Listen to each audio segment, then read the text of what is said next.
All right, hey guys, it's Jason with Kentucky Sustainable Living. We're live tonight down in the shop, and I've got Eric Seider with me tonight. He has come on, and we're going to talk about some permaculture, permaculture and preparedness aspects of it. Eric, I appreciate you coming on tonight. I know you're a busy guy and everything. You're busy commenting on the pimp cast. It seems like a lot. So. It's too hard to resist some of those comments, or Oh shows. yeah. So, but Eric, we'll start everything. Tell everybody a bit about yourself, some of your background, what you've got as far as in the permaculture and preparedness world going on. Sure. Well, just want to say thanks for having me on. Pleasure to impart as much information as I can, and hopefully people find it useful. So I'll try to do the elevator pitch of a quick bio. So I grew up in Rhode Island in the northeastern U.S. and originally went to college for graphic design, worked in the restaurant industry for 10 plus years in New York City. And that's where I discovered wilderness survival, if anyone's familiar with the Tracker School in New Jersey. So I studied with Tom Brown Jr. and which, it was amazing. And I was like, okay, this is how people are supposed to be living. But then I'd go back to New York City. I'm like, okay, how do I marry these two extreme circumstances? So despite my quest for balance, I seem to go from one extreme to another. So maybe that is the balance in a way. But so I'll be out in the bush for like 2 months and then back in a city for right afterwards. But anyway, I ended up being out in Los Angeles and discovered permaculture and found Jeff Lawton's Greening the Desert video. And that just blew my mind. And since I had a design background, that seemed like the perfect way to go about things, designing with natural systems. So I took a permaculture design course up in Northern California. Jeff had an internship program, so I realized I didn't really know how to do anything practically. Like, my parents had gardens and things, but I was always too young to really appreciate what they were doing. So I felt like I didn't really know how to do anything. So I figured, well, let me go learn with the best. So I went to Australia. It was supposed to be for 3 months, turned into 6 months, tagged along with Jeff and his wife, Nadia, to Vietnam and China. So I went from the mountains of northern Vietnam on an aid project. And while we were there, he got a call to do a consultation in Hong Kong. So this guy who he wanted to do a sustainable chicken farm, basically. And so we went from the mountains of Vietnam to a boardroom in Hong Kong, out to rural China, driving around looking at properties, and then back to Australia. And I was like, that was my introduction to permaculture. So that's a heck of an introduction to permaculture there. You went big or do nothing right there, didn't you? Yeah. So and then I got on real well with Jeff and Nadia. So then I just basically had been working with them since 2008, and mostly doing aid projects. I went and managed the Greening the Desert site in Jordan for 3 months back in 2009. Did some stuff out in Hawaii with on the island of Molokai with the local Hawaiians, which if you ever want to know about vulnerability of relying on transportation of food, Hawaii still imports like 75 to 80% of their food, even though they can literally grow everything on the planet that they want there. Oh, I can imagine that. If the boat stopped with Hawaii, they would be hurting for sure. Yeah. And then let's see. Sorry, forget my own history sometimes. I've been moving too much. Went back to Australia in 2013 and did like a teacher training and managed their internship program. Then back to New York, then left New York to go to, I met a permaculture designer when I was in Australia, and he was in Dallas, Texas. He was going to start up a farm demonstration site. So went down to Texas to work with him. Excuse me. And then it just didn't really work out from a personal standpoint. So we were in Texas, and we're like, well, if we're not here for what we came down here for, why are we going to stay in Dallas? So then my partner's, she had some, her dad passed, her family's in Sacramento. So she wanted to come back and help her mom reconnect with family. So we did the reverse migration and went from Texas to California. You can get a U-Haul cheap that way, can't you? Yeah, well, believe me, the amount of times I've paid way too much money to move stuff that sits in boxes around the country is ridiculous. So after that, you stayed in California now. Yeah, so I'm in Sacramento, basically just trying to do as much as I can with the house that we're living in. And so basically the way I'm treating this house is as if I'm renting, because I don't technically own it, and we're here with my partner's mom and her nephew. And so, like, they let me do a lot of what I want, but there's still, like, certain things I have to kind of go slow and get committee approval on other things. So I thought the best way to go about it is basically, let me just, because it was never meant to be a long-term, solution. So and in the past, I've always had problems with, oh, this is just going to be temporary. And then 4 years later, I'm still saying this is going to be temporary. So I feel like, I've missed out on certain things that I could have just done the whole time. But one thing that's very difficult to do when you aren't going to stay somewhere long term is have trees and other infrastructure. So I just started putting fruit trees in fabric pots now. I found a company I really like. They're called Root Maker or Root Trapper. It's Dr. Carl Whitcomb is his company that I think Billy has referenced him before. He's out of Oklahoma. I forget which university, but he's done a lot of research on, like, the ideal way to plant trees and how depth of pots. And so they're kind of like an advanced fabric pot. Okay. And so basically what happens is the roots hit the material, kind of like a felt material on the inside, and they stop growing. And so then they just keep sending out new roots, so they don't get, like, root bound and swirly like a plastic pot. Is it like a grow bag then? Similar? Yeah, it's like a advanced grow bag. So but it's got like a white, kind of almost like a vinyl texture material on the outside, so it which helps it not evaporate moisture as much, because I know a problem I've had with the regular grow bags is they evaporate or dry out really fast. Oh yeah, they do for sure. We had some grow bags this year, and they dried out just super fast. It was crazy. So, but yeah, remember, when you're doing stuff at your house, it's easier to ask for forgiveness than permission. So that. I live by that a lot here at my house. That's usually my modus operandi, but yeah, it can get a little dicey with some generational philosophies. Oh yeah, I understand that. Be like, what if you can slide it in there when nobody's watching? Be like, well, this has been here for like a year. You just now noticed it. So I've done that with guns for my wife, and be like, oh, honey, I've had this gun for years. You just now saw it, and you just never realized we had it. Just prematurely age it a bit, put some some nicks and wipe a fake rust on it. Yeah, I'd be like, it's been here for years. What are you talking about? But I can't say much. She did tell me, this has been, I think, 2 years ago. She told me, she's like, oh, by the way, I'm going tomorrow 2.5 or 3 hours away. And she said, I'm picking up a micro miniature donkey. And I'm like, do what? And I was like, how are you getting it home? She goes, I'm putting it in the back of my Armada. And I'm like, sure, go ahead and do that. Let me know how it goes. I'll be at the house.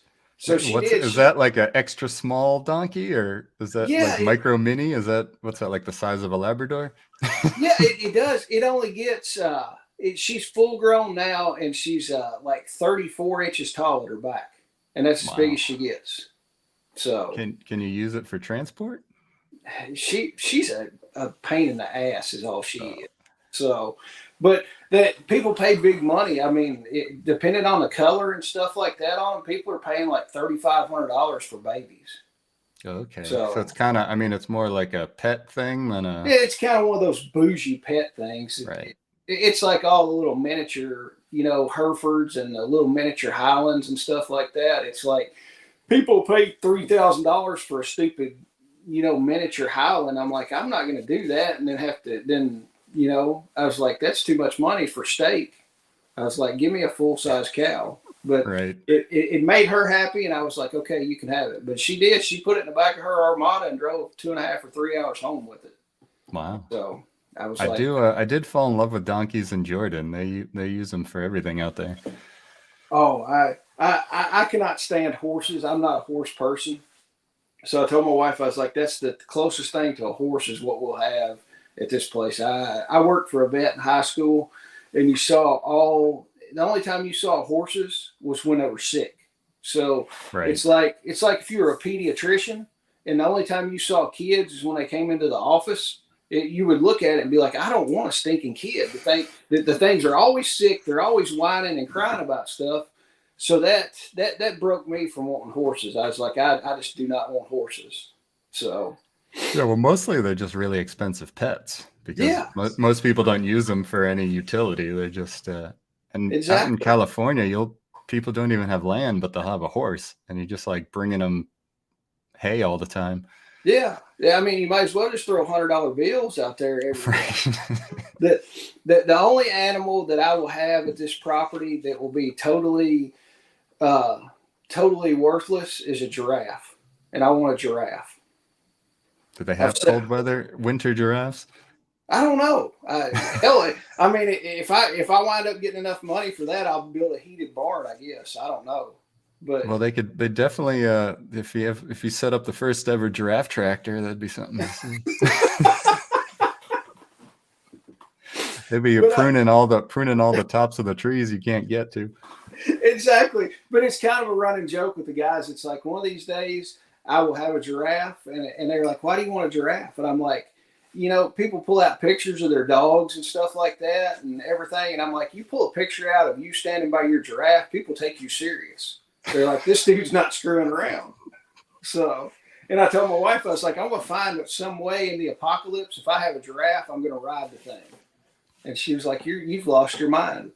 I was like, I'm going to strap a gun on my chest and to do a loincloth and ride my giraffe in the apocalypse.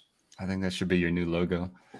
We might do that. Come up with that and send that to me. You need a van, and that can be the mural on the side of the van. We could come up with some crazy stuff.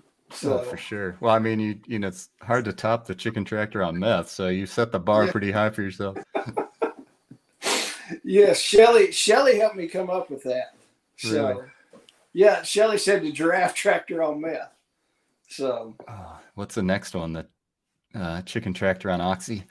Yeah, we might do that. If they get too strung out on meth, well, we could do the chicken tractor on Viagra. Oh, that's a rabbit tractor, I think.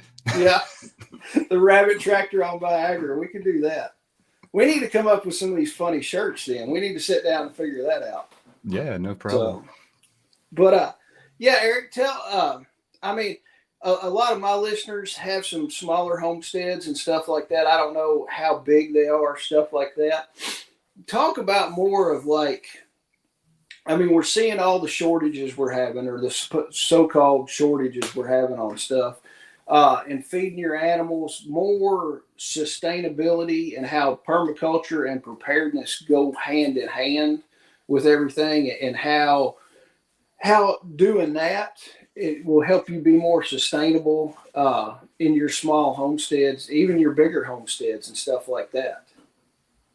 Sure. Well, I mean, pretty much the principle of permaculture is taking responsibility for your own existence and that of your children, right? That's the directive of permaculture. So it's all about doing as much as you can on your own property, within reason. And not only that, but it's also about, diversifying your diversifying your revenue, diversifying your harvest, because, especially no matter what you think's going on with the climate, it's definitely getting crazy. So you can't just rely on one or two things that, historically produce really well for you, because every year to year you could have the hottest and the coldest in the same year. So you really need to branch out and have as many different things you can fall back on as possible. And, not only like having early, mid, and late ripening things, because, if you get frost at the wrong time of year, your whole crop of fruit might be not coming because all the blossoms got knocked off. And but if you have a mid or a late, or, vice versa, you got at least 3 times more possibility to get a crop from at least, that fruit. And as well as... Yeah, that's what I liked about the food forest idea, because Shelly came down and we did a food forest class here for a lot of our people. And that's what I liked about it, is you've got that whole variety of plants in there. And like you were saying, if you get an early frost and it knocks all your apples out, that's fine. You can still go. You've still got strawberries. You've still got peaches. You've got pears and all that. So that's one of the things that drew me into the food forest. Yeah, I mean, you can kind of have like, I would probably, majority of what I'd have would like, things that work in down the middle. And then you have the things on the extreme, like things that do really good in a wet year, things that do really good in a dry year, and like things that do well in a warm, things that do well in a cold. Like you could have, something that's been growing great for 10 years, you get a uncharacteristic cold or hot spell and that thing might just give up. So then... Yeah. So that's, even out here, like we have things that maybe have been on the borderline for, should they really be growing in Sacramento? Because, it's not very cold, but it can get cold, like historically. And so you could have something that's been growing perfect for 10 years and you get one historic freeze and it's done. So if you had your whole farm based on something that's it's only marginally survivable, then your whole farm could be wiped out. So...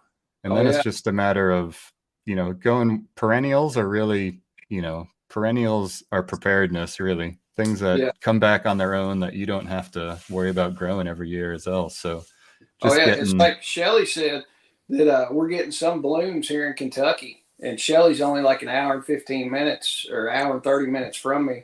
And we know it's going to snow, and get some more bad weather. So a lot of the blooms will be done for the year. So... Right.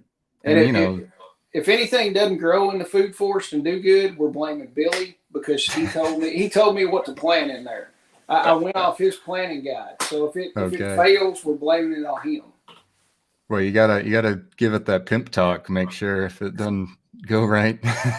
I gotta get my pimp cane and my pimp robe on and go out there with it and talk to him.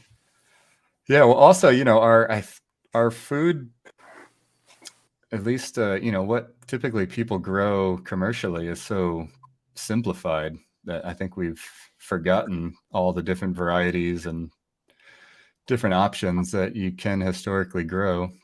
And also, things that maybe aren't that great tasting, but would definitely, keep you from starving. So like things like daylily, where the whole plant's edible. Yeah. So there's a lot of things that we don't even realize are food that are probably growing right outside our door. So we can, just including those instead of just including things that are edible that also have multiple functions, instead of just, something that looks pretty, but maybe you can't eat, is, another strategy. Just basically, I kind of have a running joke with my partner that she just loves all the ornamental stuff. I'm like, if it's not food, I'm not spending any time taking care of it. I'm like, if I want flowers, I'm going to find flowers that I can eat. Yeah, exactly. And I'm kind of the same way. My wife got on me. She was like, "We need some landscaping around the house." And I was like, "Why? It's not really going to do anything." So we planted a bunch of stinking boxwoods a couple years ago, and I'm thinking to myself, I'm like, "What can I plant in between these boxwoods that would look pretty, but we could eat it?" So Right. I'm going to come up with something, and they're just going to magically appear one day when nobody's home, and just do it that way. What have you tried hazelnuts? You can make a No, hedge out of hazelnuts. I'll have to write that down. That Yeah. might be good. How long will it? Food hedges is like a good strategy. A fedge. That would work. So How long will it basically, take for the hazelnuts to uh, produce? I'm not sure if you're growing from seed. I mean, anything from seed's probably like, 5 to 7 years typically from a Okay. nut. But if you're getting, I'm sure hazelnuts are probably grafted like everything else, but they're more of a shrub than a tree. So, Well, I might just throw blueberries in there. We planted a bunch of blueberries out in the food forest, so maybe those will come up and do good. And I might get some more of them. We got a local guy that he was only about 20 minutes away, and that he had hundreds of blueberry plants, and I was like, I didn't know you were here. So I mean, I took and went and got a whole truckload of blueberry plants from him. We put out. nice. So yeah. Bill said that his expansion plan for the spring, massive herb garden, pretending to be flowers. Yeah, I mean that's the way to do it. And like the food forest, the cool thing is it's kind of camouflaged, and once it fills out, people aren't really going to notice. You know, it's not your typical orchard setting to where it's trees in a straight line, and people are like, oh, those are apple trees. We can go grab a bunch of apples. It looks kind of like an overgrown part of your yard is what I'm going to treat it as. Yeah. And that's the other benefit of things that aren't typically considered food is no one's going to know that they're foods. You can have them all in your front yard. If you're more in a suburban or urban setting and you're worried about people stealing your food, just put all the Yeah. stuff that doesn't look like food out there. Yep. Oh yeah. And well, I mean, tell us a little bit more about as far as some stuff, and I mean, we can kind of. I thought we might have a few more questions. If y'all got any questions, throw some questions in here. We'll answer questions. Eric will answer the questions because he's going to know all the answers. I don't know a lot of the answers, so. But I'll do my best. but yeah, tell us some stuff that people could do as far as staying more sustainable on their properties and stuff like that. I know that's a huge expanse to cover and stuff, but in the times that we're in, tell everybody you're in a subdivision essentially. Tell them about your chicken tractor on steroids that you're doing. It's self-contained in one area and you're not moving it around, similar to what I'm doing with mine. Yeah. So I'm doing the That could be urban something. version, which interesting little backstory on the development of the chicken tractor. I was actually there. So the original idea for the chicken tractor came from this guy, Carl Hammer, who runs a composting operation in Vermont. And so Jeff had come to the US back in 2013. And so I was in New York at that time, and we did a bit of a tour on New York, Vermont. And while we're in Vermont, this kid came up to us. He's like, hey, like, you guys should come by, work for this guy, compost operation. And I was sitting with the filmmaker while Jeff was talking. And we're like, okay. Until he said, yeah, he's growing chickens without feeding them, and they're getting free eggs. And we're like, what? So like we instantly, well, we got to go check this out. So he had a huge commercial composting operation, and he was getting truckloads of food scraps from the school, and he would just dump it in a big pit and like kind of cap it off with straw or something. So basically it was creating like a pickle of all the Yeah. food scraps. And then he had an excavator. So then he'd take all the food scraps out, and he's had these big windrows. And so he's mixing it with, different manures and all kinds of stuff. Like he's like a contemporary of Elliot Coleman, if you're familiar with the 4-season harvest and Okay. that stuff, kind of like OG organic growers. But he was like genius, but like on that genius level where it's like he kind of has a hard time relating to regular people. And so he and Jeff were like going back and forth about, all like going deep dive into compost esoterics, and Jeff kept asking him, like what, like he wanted to know how could you scale this thing down, because he had like 1,000 birds or hundreds of birds and these huge windrows of compost. And I don't know if he just didn't want to tell him, or he just couldn't think how to scale it down. So basically Jeff reverse engineered the system to get it down to like the 30 or 60 30 or 10 bird system that we're using now.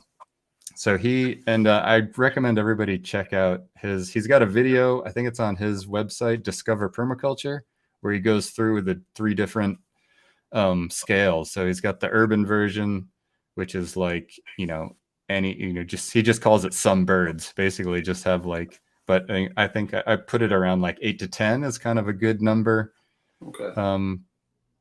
And then he's got like a 30 bird that can handle up to an acre garden or farm, and a 60 bird system that can handle like 2 acres of like high production, like market garden.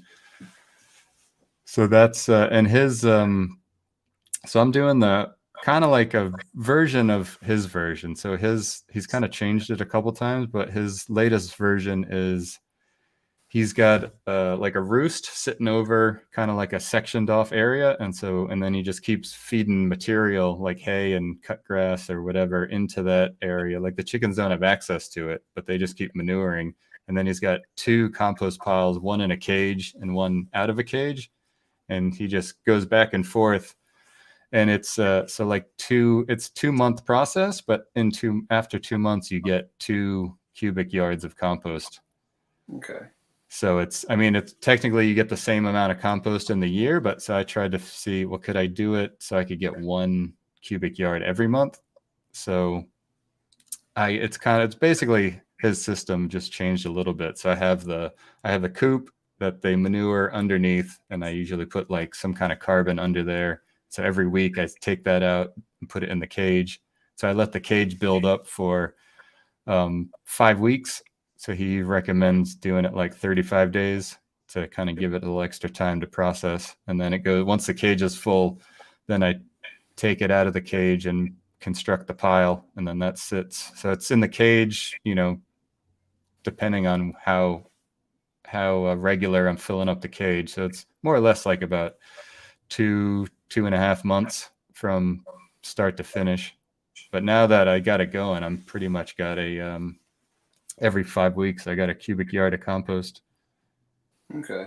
And so the chickens have access to the cage is where I put the food scraps. And I've been trying to see if I could forage and like, obviously I think Billy is well proven, and you yourself, that you can definitely feed your chickens on food scraps. And it's just a matter of how you want to go about getting those food scraps. So I wanted to take it another level and see, well, could I actually forage enough material to kind of, not that there's, it's a great system to use food scraps, but a lot of the food scraps end up being grain. So I kind of wanted to see, like, can we really get off of grain and have our chickens producing? So obviously there's a lot of ways you can grow, a lot of big like pumpkins and squash and kind of carbohydrates, because it's kind of interesting once you incorporate the compost pile. Most people are concerned about getting protein for their chickens, where like we have the opposite problem. It's like we need to find carbohydrates for the chickens, because they pretty much have all the protein they want in the biology and the insects that are breeding in the compost. So at the moment, I'm still giving them commercial feed. So I started them on like 1/8 of a pound per bird per day. So kind of like 50% of what is recommended on the bag. And so they're layers, and I said they should just about to start laying eggs. So I wanted to more or less just keep it consistent. And so I can see, because unless I'm like weighing the birds every week, I'm not going to really know how much I can reduce their feed and give them more forage until it starts affecting their egg production. So up until then, I'm still kind of stuck just feeding them the commercial feed. But I just kind of want to simplify it so I can eliminate as many variables as possible and see how I can, okay, like let me drop it to a 16th of a pound per bird and see if they still produce. And if they do, then like I'll see if I can reduce it more. Then if I have issues, I can like play around with, and obviously the forage is seasonal. So whatever's growing in abundance at that time is what they're going to get. So yeah, exactly. It'll be interesting to see, you know, like obviously when it starts to become winter, you get more seeds and I mean, mostly it's vegetation, but if I have to start digging up roots, you know, a lot of the weeds have that big tap root or, you know, or, what I really kind of want to play with is the aquatic plants. So I got little ponds that I'm using, these little kind of 4 foot by 4 foot kiddie pools. So I have all different aquatic plants. So I've been growing a zola. I don't know if you're familiar with that. It's a little floating water fern. Okay. Yeah, it's actually, so there's kind of 2 main floating plants. There's duckweed and azolla. And azolla kind of has, it's like a kind of little ribbed, kind of furry looking plant. And it's actually high in nitrogen. It's a nitrogen fixer, even though it's a floating water plant, because it like partners with a bacteria. Really? So it's really great for, I mean, if you have larger ponds, I mean, most people see it as an invasive problem. They're like, oh, this damn duckweed and azolla, but it's a great mulch. One, I mean, water plants in general are great mulch for your gardens because none of the seeds are going to germinate out of water. That would be nice. So, and then they're also really high in protein. So anytime I give the azolla to the chickens, they gobble it right up. Oh, I can imagine. Well, I had to play around quite a bit with the feed when I started the chicken tractor, and I had some problems. We weren't getting anything to lay and stuff like that. And I was like, I wonder if they're getting enough feed, because we kind of messed around with it and finally found out about how much to give them. And I still supplement, and it depends where I'm getting my scraps. It varies every day. You can tell what the kids like to eat and what they don't like to eat. Right. By the day, it's like, you know, some days it's a lot of food, and then the days like they've got once a month they do Chick-fil-A Day, and where Chick-fil-A brings in food. That Friday, I don't get hardly anything. I might get like half a French fries. It's like, okay. You get your unintentional sociological experiment happening through the food scraps. Yeah, and it's like there's always green beans and corn in there. And this school, I mean, they cook a lot of stuff from scratch. I've been in there when they've been eating lunch, and I'm like, dang, I was like, these kids are eating good. So it's not that crappy school menu that we had in public schools. So everything out of a generic labeled can or tin. Yeah, big number 10 can. But yeah, so it is, you got to play around with it, and I'm still playing around, and we'll still supplement with commercial feed and everything. So as long as what was the least amount you ended up able to give them and they were still laying? Did you find out a number? Or?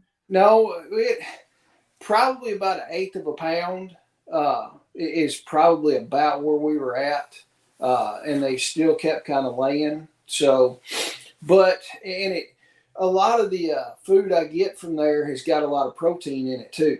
So they didn't scratch in the pile quite as much. So they were still getting protein and stuff like that. And it depends. Some days there was a lot of protein in there, and then some days it was just straight carbohydrates. So it's kind of hard to play around with that when you're not getting, you know, the exact same amount every day. So I could probably pull them off and do some figuring on that. Are you adding large animal manure to the compost, or is it just the chicken manure? I'm doing cow and sheep manure in there also. So, and then because right now there's really nothing green, I was using when I would mow the front yard, I would bag everything up and throw it in there. But man, you got to watch. You can get a pile too hot with grass clippings. I've had to volcano the pile a bunch, and you come in, the whole thing's just white, and I'm like, oh crap, I screwed up. So we'll throw the cow and the sheep manure in quite a bit in the wintertime just to get some nitrogen in there, because that's about the only place right now that we're getting any nitrogen, because everything is pretty well done for and brown right now.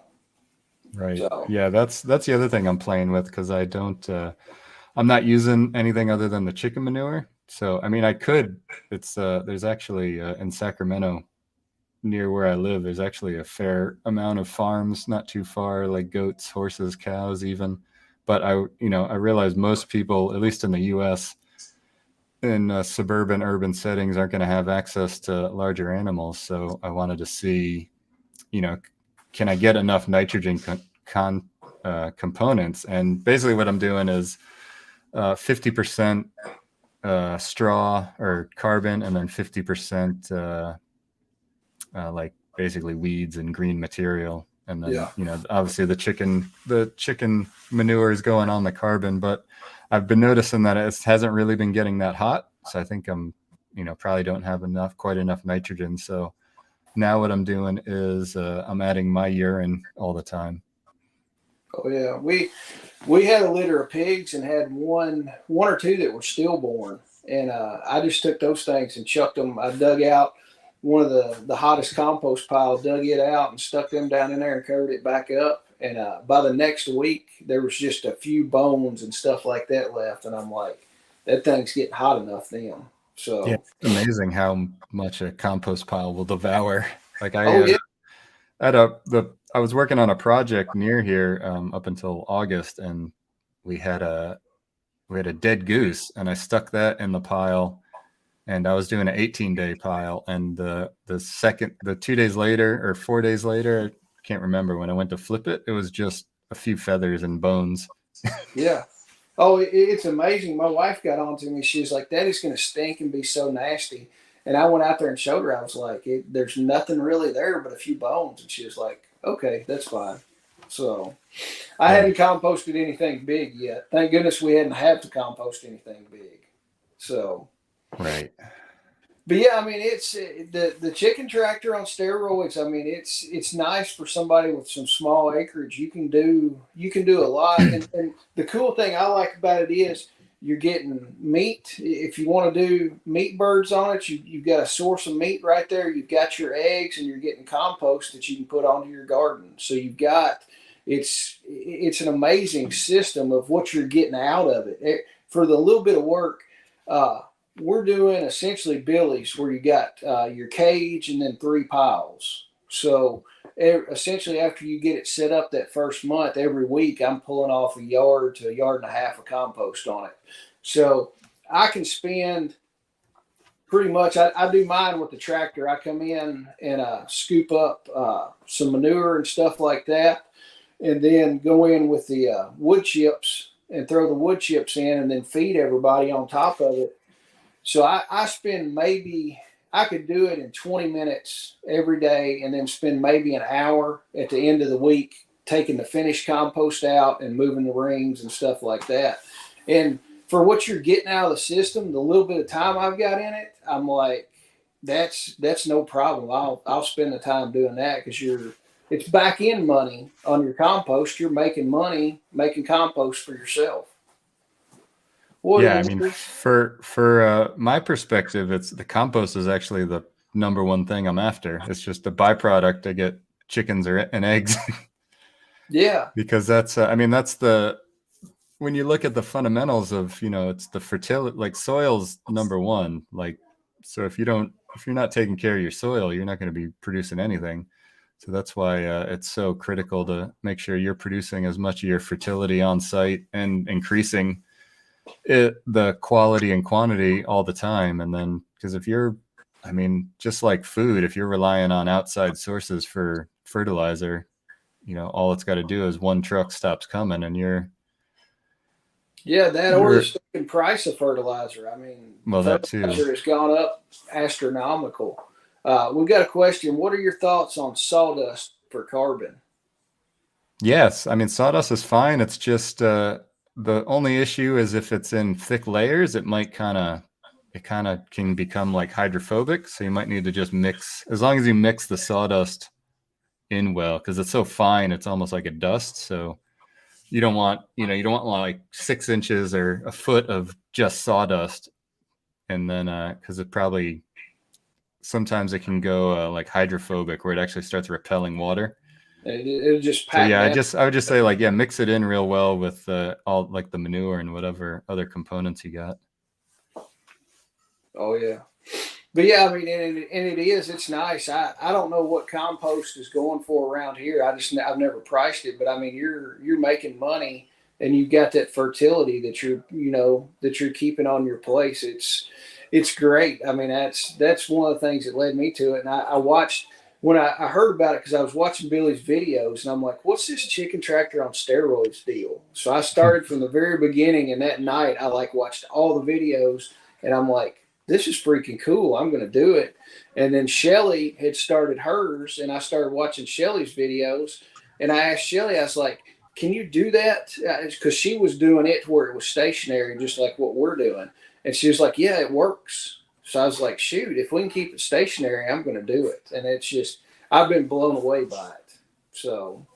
Yeah, one of Jeff's original systems was, I mean, actually for his farm setup, it's mostly a stationary system where you have, I mean, depending on how you set it up, but in the video he has the chicken tractor, like the pen in the middle, and then he's got garden beds on either side. And so and if you put it on a little bit of a slope, it's even easier. So then you're just tossing the piles downhill. Yeah. And then, or you can use it to move it around. Yeah, like the tractoring is really either the chickens are moving or you're moving the material through the chickens. So yeah, and it's kind of and like foraging for animals is very common in other countries. Like when we were in Vietnam, they had, I mean, tiny little houses and land, and this giant water buffalo just tethered in front, and they would just I mean, they were using the water buffalo to go and like harvest logs out of the forest, but they would just bring piles of plants to the water buffalo every day. And same thing in Jordan. They have, like maybe a tenth of an acre little walled in house with like, 30 or 60 goats. And they either just bring them feed or they go out and just, you're like, what are they possibly even foraging on? It's like, looks like the moon around there. But yeah. I mean, they might be some of the best animal husbandry people in the world, because you're like, how these goats look super healthy. And you're like, I don't even know what they could possibly be eating. Like tin cans, plastic bags, and styrofoam, Just whatever we can find for them, we'll feed them right. today. So, but as far as the other point about, being resilient and sustainable I mean, like the shirt I got on today, this is the mainframe. So water access and structures. So this is like kind of like the foundational setup to any system, or you call it like the skeleton. So water is always number one. So a lot of times, especially on consultations I'm doing, the first thing people think of for water is like, oh, we're going to dig a well.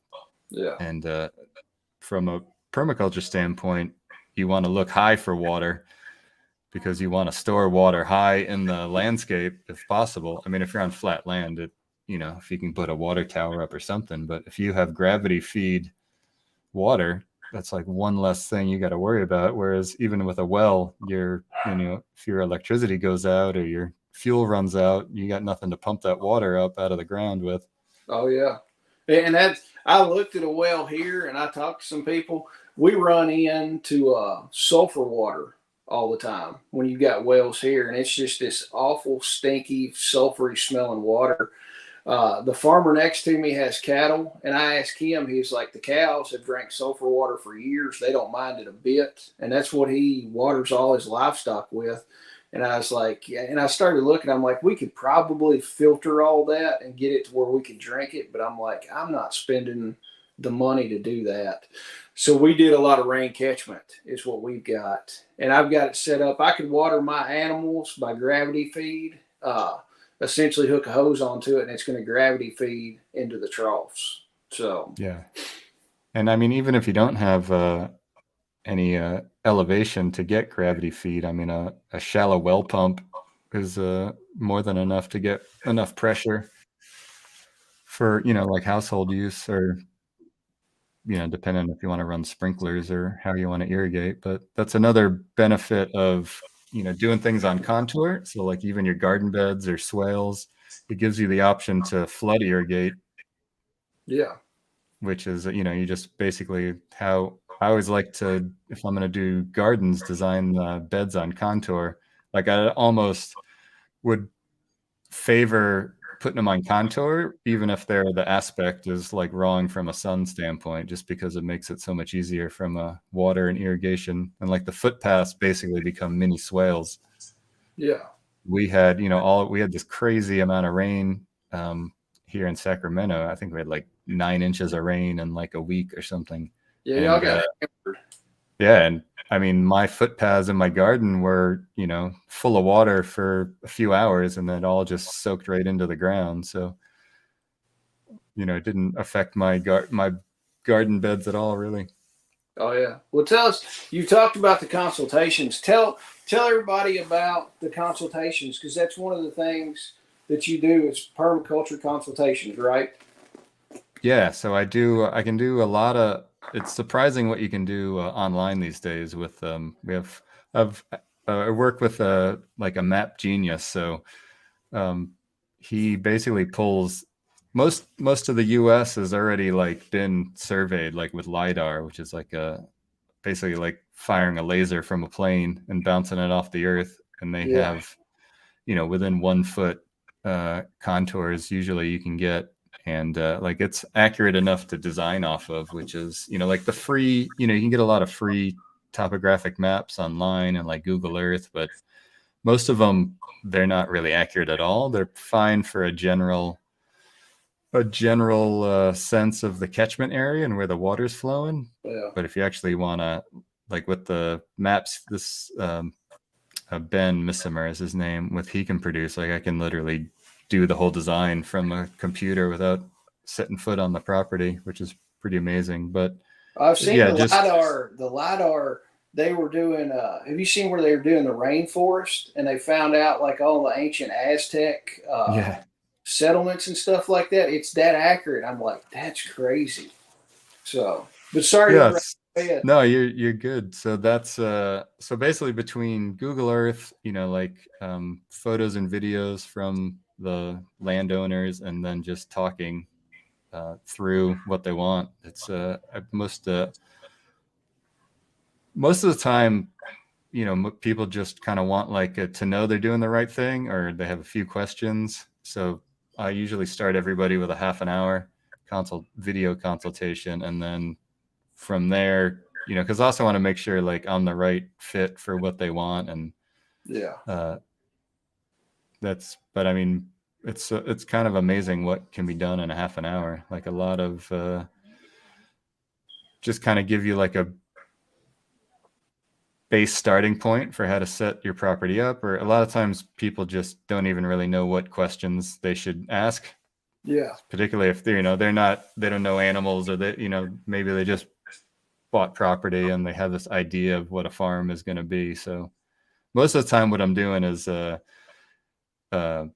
lessening people's expectations on what they're going to be able to come up with. So people get, sure. like they'll see a video or some YouTube channels and, it all looks great and easy. And then they're going to be in for a rude awakening. So that's a lot of what I'm doing, is just kind of giving people a realistic time frame. And then also like, that's one of the big questions I ask is like, how much time do you have to do this? If you got a full-time job and you're going to be homesteading on the nights and weekends, that's a whole completely different design than if you can do this, full time every day. Oh yeah, exactly. So you'll start with a video consultation and kind of look at the LiDAR maps and stuff like that. And so pretty much you can do pretty much everything online then, and with video conferences. I guess you could take your phone out there and do a FaceTime or a Zoom call and walk the property and stuff and then you could see actually from the video, couldn't you too? Yeah, you can definitely do that. I just asked Ben, who does the mapping. I'm like, is the technology ready to do like virtual reality, like FaceTime calls where like, I'm wearing goggles and the person's filming and it's like I'm walking the property with them. I mean, the other thing too is I kind of prefer just to do more mainframe designs, like I don't really want to do some like complicated, intricate design that like you really need super precision and stuff, because mostly what I want to do is, just give people a good foundational baseline that they can grow with. Because if they don't, like, I could, no matter what design I do, if the people aren't going to take ownership of it, it's not going to succeed. So it's really so much of a success of a design or a project comes down to the maintenance. So that's really, because I tend to want to oversimplify things at the start to make sure, they get a handle on the maintenance. And then, you can always complicate stuff, but if you start, if you can waste thousands of dollars on some crazy complicated design that is impossible to maintain or wasn't right to begin with. So. Oh yeah, and if you get it too complicated, the people aren't going to maintain it, like you said, and then they're just going to say, "The hell with this! I'm not doing this permaculture stuff. It's for the birds. I've got to spend way too much time doing it," and then they just quit on it and they're like, "Forget it." So I could totally see that. Keep it real simple. There's too many people that go out and they're like, "I need 20 chickens, I need 15 sheep, and 3 cows." And then, oh yeah, I need livestock guard dogs because I've got sheep, so I got to have something to protect it. And then they're looking around, they're like, "What in the hell do I do with all this stuff now?" And they just had no idea. So, right, and they got no fencing, so they had no way to keep the animals in their property anyway. They got like one strand of hot wire, and they're going to keep everything in. So, and that's another thing, is people don't realize how expensive the infrastructure to set up system, even in suburbs. Like if you want a food forest, an instant food forest, you're probably looking at like $3 to $5 grand, in trees, mulch, soil, material, and labor. Oh yeah, it was. I forgot what I spent on all mine, but I wasn't at $3,000, but I mean we spent quite a bit of money just on the plants and everything, and of course all our labor was free because we were teaching a class. And a bunch of people that came to the class put in the labor to do it, but you were still out quite a bit of money for just buying all the plants and everything. Yeah, I mean that's a nursery is one of the most important. If you're going to develop a property, you need to get in the nursery business because you're going to need hundreds of trees and plants. So, which is why the chicken tractor compost system is so important, because you're going to need all that compost for all your potting mix. Like it's amazing how much material you go through potting up, just a few hundred little tree saplings or veggies or anything. Yeah, and you can take your compost and screen it out to use for your potting soil, right? Yeah, you can. I mean, usually you just and you can mix it too. Like you could certainly use 100% compost, but it's kind of a waste. So yeah, 50-50 with the sand, is usually what I do, just because it's pretty cheap. But what I'm doing here, because I just wanted a lighter mix, I bought bags of perlite instead of, normally if I don't care about the weight, I'd just be using sand, but it makes it very heavy. So 10 gallon fruit tree in a bag of sand is, whereas if it's half compost and half perlite, I can move that around without destroying my back, which is handy. Oh yeah, well we did a bunch of grow bags and everything, and I got the idea. I was like, I'm gonna take wooden pallets and put my grow bags on these wooden pallets, and then I can move them around with the tractor or the bobcat.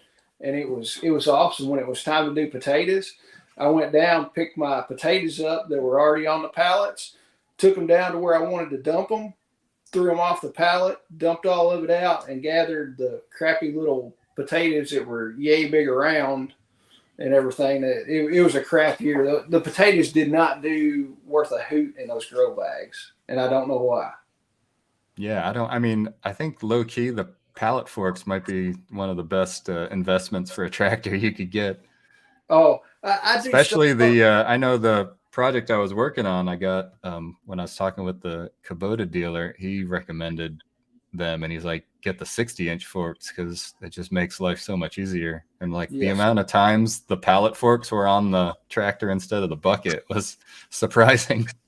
Oh yeah. Well, I've got a small tractor and I've got a bobcat, I keep the pallet forks 90% of the time. The pallet forks are on the Bobcat, and I use it for all kinds of stuff, like a bale spear. I thought about buying a bale spear for the Bobcat, and I'm like, that's just a one. The only thing you can use that bale spear for is picking up round bales or stabbing zombies when they come up the driveway. And I'm like, zombies hadn't come up the driveway yet, so I can only use it to pick up bales. Yeah, and only if they're the slow-moving zombies. Yeah. 28-day later zombies, you're not catching anything with a bale spear. Yeah. But I take the pallet forks and spread them as far as they go, and I can pick up the biggest 5x5 round bales that we get. I mean, yeah, you dig a little bit of dirt when you're picking them up, but I'm like, hey, I use the pallet forks for everything. So I was like, I'm not buying a bale spear. So, yeah, another idea I had with, if you wanted to grow kind of stuff out of climate, you can put it on a pallet and then move it into the greenhouse in the winter, and you can bring it out in the, kind of overwinter things with, so if you're, growing, we're using the pallet as a kind of your main structure for either like boxed in beds or, big fabric pots, then you can move them around however you want, which is kind of handy. And I thought about doing that. If my potatoes would have done good, I was going to try to get a second crop out of them. Sorry, it's going dark on you. And one of my friends told me, she was like, your potatoes, she said, it's too late. And I was like, what if I take those pallets and slide them in the shop every night? And my shop is not climate controlled all the time, but it'll stay warmer than outside. And I said, then in the morning, I can just set them outside the shop when it warms up and then just move them back in at night. I had that same idea, and but the potatoes were crap. So I was like, I'm not even messing with it. So yeah, I just harvested some potatoes that grew over winter. I mean, I only ended up doubling what I planted, but there was off season. So I was trying to see if I could get two crops of potatoes in the same year. So I think I can just about do it. Well, I'm going to try potatoes again this year. And if they don't do anything, I'm just going to give up on potatoes and say the heck with it. So yeah, I tried I bought really expensive seed potatoes the first time, and I think it was probably my fault. I planted them too late. Like, it gets so hot here. So basically we're in spring now. Yeah. Which is crazy. And then this time, so I just bought 2 5-pound bags of organic potatoes from the grocery store and planted them, and they did fine. So really, yeah, I think it's really just the only thing seed potatoes are different is they haven't been sprayed with anything to keep them from germinating. So yeah. But if the store-bought ones are old enough, I mean, once they start setting eyes, I think you're pretty much good to go. Oh yeah. I mean, and I've come to the conclusion I can grow meat a lot better than I can grow fruits and vegetables. So I'm a meat eater. I'm a carnivore, and I've tried to cut a lot of the carbs and stuff like that out. So I'm trying to transition my gardening and stuff like that. I'm looking at growing food for the animals as opposed to growing food for me. So that's kind of, I've talked to Billy a little bit about fodder trees and stuff like that. And I thought about buying a bunch of fodder trees and planting those. And he was like, dude, just go out in your woods. And he said, you've got fodder sitting there that you don't have to grow. He was like, right. Figure out what they are and then just do it. And he said, you're 5 years ahead of the game if you don't go in there and clear everything out. He said, just cut what you got. So yeah, most of the weed trees are high in protein. Like almost all of the nitrogen fixing trees, their leaves are high in protein typically. And we've got a lot of we had a lot of the honey locust, and those are the most satanic trees ever, with those freaking thorns that are 3 or 4 inches long on those things. Yeah, they're like on the trunk. They're spiky trunks. Oh yeah, they're just ridiculous. I mean, they'll pop tractor tires if you don't watch it. And we had a bunch of those here, and they'd always told me that if you cut them off at the ground or try to dig them up, if you don't get all the root, when you dig those up, they'll start popping runners out. So I was like, great, that's not what I want. So I cut a lot of those off like 3 foot high off the ground, and then they started bushing out and doing like a bush. The sheep would come in and just knock all the leaves off of it. They loved eating it. So essentially, I was, I guess, making fodder trees and didn't really know what I was doing. But I cut them low enough that the sheep would eat all the stinking leaves off of it, and finally they just died and rotted. So I was like, okay. Yeah, So if you as long as you don't let something grow leaves, it eventually will die. So it's not. I mean, it might be a long process, but it's not. it, it It's took a not like couple. It took a couple years for it to finally right. die, and they're rotten enough now. I can go out and push them over with the bobcat, and the stumps and everything are just toast. So I was like, and I wanted to do it that way because I didn't want to spray a bunch of chemicals and everything out there. So Right. because That's a the chemicals you have to spray on those are pretty potent. It's not the Roundup from Lowe's. It's like my buddy told me Crossbow is one of the herbicides to spray, and that stuff stays around forever. hmm. It's some nasty stuff. Well, that's you just came up with a new example for the problem as a solution. You don't got a honey locust problem. You have a sheep coppicing deficiency. Yeah. And we've still got some, and that's what I've been doing is going out and cutting the things, and they will flat wear those things out, and it's amazing to watch the sheep go in there with just their mouth and peck every little leaf off of it and not get pricked or anything. I'm like, I couldn't do that with two hands and not get poked, but they're just in there just licking leaves off, and I'm like, these things are crazy. So, Yeah, even I know there's the thornless honey locust, but I've read that they might, even though they've been thornless for a while, if they get stressed a certain way, they can start producing thorns. So really. yeah, I mean, I don't know, I haven't seen an example of it, but that's just somebody I was reading that because they sold thornless honey locust, and they said, they have read that it's possible that they can all of a sudden start producing thorns. So Really? We've yeah. got The we've got problem with plants, they don't read, so they don't know what they're supposed to do or not. Oh yeah, exactly. And what like there's some kind. It looks like a Bradford pear. There's like some wild Bradford pears here, and I've cut all of them down. But these stupid Bradford pears had some kind of like thorn on them. Hmm. I'd never seen it before. You can graft regular pears onto those. Can you? Yeah, Well, they're all in the. They've all been long gone now. So right. That's actually something I've got on my list to do is I just pruned one of the pear trees we have here. So I was like, oh, let me take all these and see if I can graft them onto the Bradford pears that just growing out there. yeah. Well, that's pretty cool. Well, Eric, Yeah, everybody's hating on the Bradford pear. I keep seeing articles like, oh, they're banning Bradford pears. I'm like, you guys spent decades planting those things all over the place, and now you're yes. going to tell everybody they shouldn't have them anymore. Oh yeah, those things are all over Kentucky. I mean, that's when somebody would plant a landscape. They're like, "Oh, we're putting in Bradford pears," and then the first wind and snowstorm you had, they were on the ground. It's like, whoever thought this was a good idea? So, I mean, the birds love them. Have you tried feeding them the fruits to the chickens? no, I hadn't tried that. I'll have to try that, but I Yeah. think we've got like maybe one or two left that I hadn't cut down yet. I know a lot of times I've noticed, depending on how the outer surface of the fruit or the nut is, like the chickens won't only eat it if you cut it open for them. Like I didn't think they would touch the citrus, and then I threw in a orange that was cut in half already. They destroyed it. But Yes. like they wouldn't peck through the rind, but if it was opened already, then they'd eat everything except the rind. Oh Same yeah, thing with like I think acorns. Like I don't think they'd peck through the shell, but if you smash it open, they'll eat the meat. really. I've thrown some oranges out, and I did the same thing. One of them was cut in half, and then the other was whole, and they never touched the other one. So I went over and stomped it and smashed it, and they're like, "Oh, this is an orange too." So Right. Yeah, that's one of the most interesting things about foraging is I just go back and I'm just like, I just curious what the chickens will go for first. And it's funny when I give them food scraps, if there's rice in there, they'll eat that before they'll like I soak the feed overnight and then mix it in with whatever food scraps from the kitchen, and they go for the rice before the feed.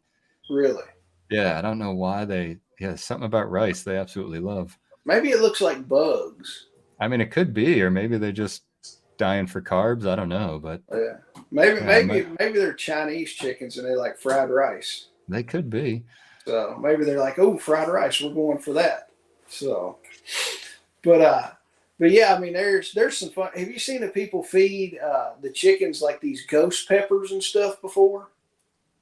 I haven't, but I did. I did see there was a Netflix show. I don't know if you heard of the show called Chef's Table. No. And they it's a pretty good show, but they one of the first episodes is this guy in New York, Stone Barnes, and he was trying to do a cool thing. He's actually trying to make a market for cover crops. So like to actually so farmers could sell, they could fix the soil and have a sellable product. But he came up with this idea to make red eggs, and so he fed the chickens like all these like cayenne peppers Yeah. because like the chickens don't feel the heat, like it doesn't Yes. affect them, but it turned the yolks like bright red from eating all Really. these cayenne peppers. I wonder how they tasted.